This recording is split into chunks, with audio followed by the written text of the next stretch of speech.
screen back in. Well, anyway, we're live. Hello, Internet! Happy New Year, everybody, and Happy New Year, Daniel. Happy New Year, Tommy. We made it. 2026. This is scary, right? This is scary. Another year older. Yep, I know. Too many years. We turned 31 this year. Don't tell everybody that. I know, it's scary. Now, of course, I've got blue light in my chin. I've got a little light. I was looking at that. Like it looks like you're at the dentist. I know it does, doesn't it? I don't want that. or you've swallowed a torch. There's a little light behind here. My tape's peeling off. Anyway. Yes. We digress. So this is the year, Tommy, that we're obviously just gonna. Well, we're back on review duty, and of course, we have a whole new year ahead of us. We do. Quick tease for what's coming up. Can you remember any of these, by the way? Not from the top of my head, no. You read them out. Let's review review the review. Well, I'm not going to say what we're starting with. Let's start with February. We're going to go into feeling February. Sad movies, emotional films that tug on the heartstrings, you know. Oh no, there's a film in particular that I really don't want to come up because that was sad. But then, of course, musical March, your favourite genre. Yeah. I'm really hoping that my sister-in-law Josie and my partner Ellie are really going to assist me with that, and my brother Ben, because they all love musicals. So I'm hoping they show me a lot before March, to the point where I can fit them all in one. Did Ellie show you the ones that I want you to see? Which High School Musicals? Yeah, it's on her to-do list. Okay, well, I need to have a chat with her then. Adventure April. Yeah, these are like, big journey films, adventure. It says it all, really, quest stuff, like when a character goes on a journey of self-discovery or growth, A little bit like Lord of the Rings, but shorter. Yeah. Mistakable May. So I've gone a bit harsh on myself this year, and for my birthday month, I've gone for the films that were a mistake to be made. Wow. Yeah. Blunt. Just like I was probably the baby that was a mistake to be made. I can verify that's true. Jackpot June. These are the films that make the big bucks. These are the ones that make the big dough. The ones that are the box office smash hits. The ones that made billions, I love that. And then, of course, Just Funny July. What a way to go into summer. Well, I thought, like everyone needs a good laugh during the summertime, so we'll have a few chuckles with that. Absolutely. And of course, all 2000s August. Yep, so I thought that's a decade that really appeals to us because that was the decade that we really grew up in. So that enough said on that one, man. Now we have our favourite returning. This is Sequel September 2. Ooh. This is the sequel to... The sequel? Yeah, this is the sequel to Sequel September. I love that. We're never going to be able to pull that off ever again. No, we can't do a threequel. No, it'll be a trilogy, but that's still not a bad thing. We'll park that one. Yeah. And of course, I love how you keep finding these. This is a hard one. Official October Scares. I love that. Yep, yeah. It's another scary, spooky season where we just talk about films that, kick up the frighteners in everybody. Nerdy November. Hey, we're really going to have to try not be ourselves, like we got really difficult, I know, but we've really got to try and be nerds and not be cool, Dan. I don't know if we're going to accomplish it, to be honest, but no comment. Dan's December Delights. You can describe this one and what you're going to do for us this December. It's all about me, people. That's all I'm saying. So so I put Dan's December Delights. It doesn't necessarily mean to be Christmas. I picked up on that. Yeah. So yes, that does mean that I can do what Tommy did. I can pull out an Iron Man film in December. Yes. Because, apparently it's a Christmas film, even though it clearly is not. An episode of SpongeBob that is a Christmas special. Actually, they suck. Okay. Yeah, I just want to put that out there. Anyway, today we kick off a new year and, of course, a new month by definition. And today we're kicking into Junior January. You nearly said July there, didn't you? No, I did. Yes. Don't wish the year away yet, Tommy. It's still snowing outside. Come on, get real. Yeah. Junior January. So, just explain to us a little bit what that means. This means films that, ideally for me and you, films that we watched in our childhood. Films that might have even shaped us, might have even inspired us and taught us lessons that we carried into our adult lives. Interesting. It's a new avenue to take with it, but with this film that we're kicking off the year with, it's a must-watch for all children. Now, of course, this one is one of those must-watch for all children, but it goes back It's scary. a while. Now, before we get into it, I just want to say I was trying to own all the films of this particular series of that time and generation from this studio. And we were on the market one day in Felixstowe. We're just, walking through the Sunday market where you just buy tat, don't you? Yeah. And I saw this on DVD and it was £1. Bought it home. It was not the original. It was some weird foreign knockoff. Oh no. And it wasn't. It was a 4-hour film as well. It was terrible. You can't beat this version. I didn't watch it.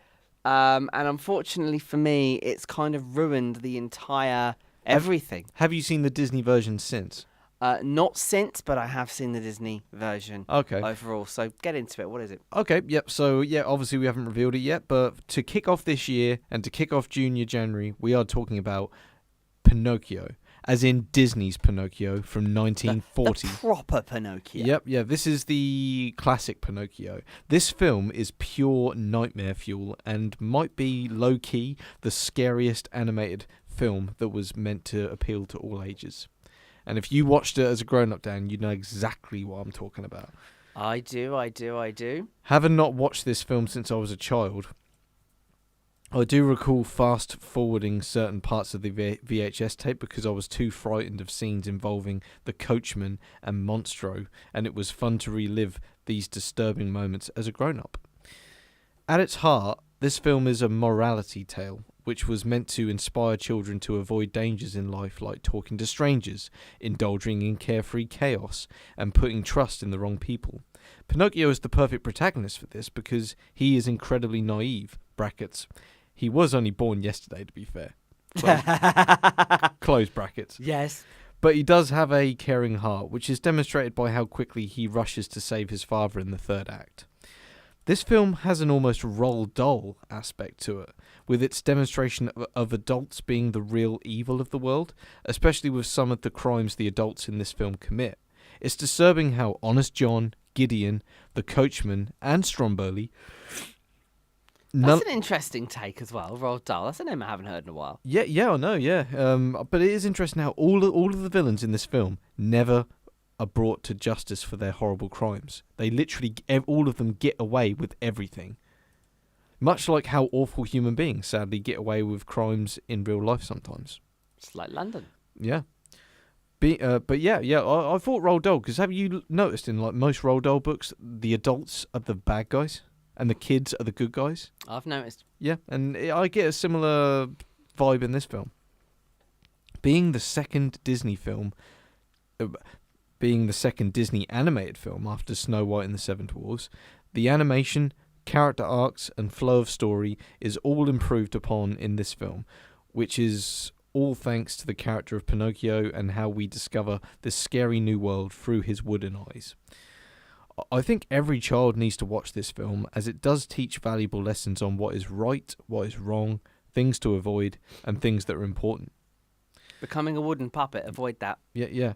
I'm a real boy. It teaches far better lessons to the audience than Snow White and the Seven Dwarfs, which is basically, if a stranger offers you fruit, bite it.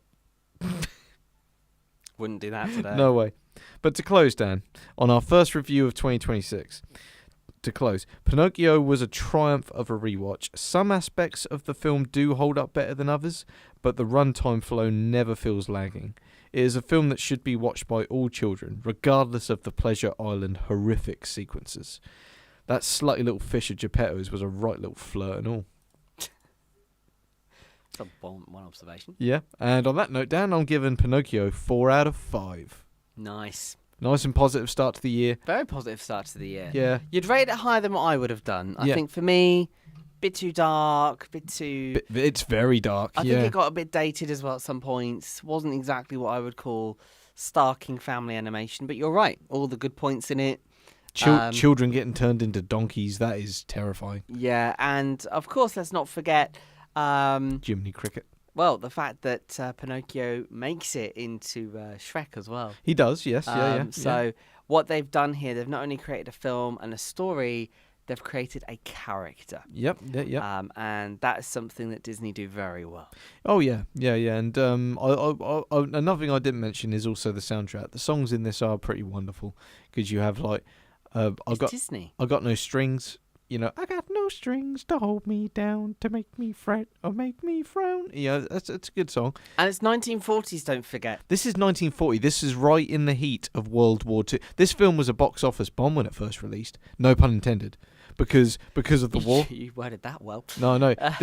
It didn't do well at the box office because so many people were rushing out the theaters back in 1940, but due to air raids. Yeah, you couldn't get to the box office. That was the whole point. Yeah. Enough about that. We're not here to review the war. We'd No. be here all night. But, of course, great start to the year, and I look forward to seeing what else comes through. What is essentially not your comfort zone of a month. No. Interesting. Yeah, it's something different, but I'm gonna have fun with it, Dan, and I'm gonna make sure I talk about films that you have an opinion on in this month as well. Well, unfortunately for me, that foreign knockoff copy being sold, that fake version of this film, really did lose the film points for me personally.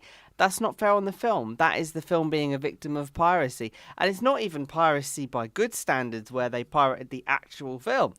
They pirated something else completely. I'm like, what is this? Well, it wasn't pirated. It was obviously just a cheap knockoff. And, you know, Pinocchio's nose never grew in the film that I had. What's the point? He just gets away with lying? I was literally watching it for ages, waiting for the nose to grow, and I'm like, screw this. I'm just going to go back to Toy Story 2. Yeah, why not? Good choice. Very good choice back then, wasn't it? Anyway, you can follow us now. Our names, Tommy, have moved from the screen slightly. Is mine still down there? So yours is down here. There it is. And mine is up here. Right. Very, very soon, our names will be moving across the screen throughout 2026 as we get a new studio. You don't know about that yet. That'll be fun. So we will be getting into that soon. But for now, you take care of yourselves. And we will be back next week. Same time, You guys can follow us on Letterboxd, Larkins95, Dan Moore Radio. You know where we are. By all means, come by, give us a like. Give us a dislike, whatever you like. Here on YouTube too is also a great place. You can follow us, hit the little bell so you know when we're going live, and just enjoy a little slice of heaven. And don't forget to give us your opinions too. We love to know what films you're watching, and what films you want Tommy's opinions on. Whether they're films you want Tommy to watch, or whether they're films that you maybe think Tommy's watched, or you've seen that he's watched them on Letterboxd. You want a bit more of an opinion. We want to hear about it. So comments box below is the place for all of that.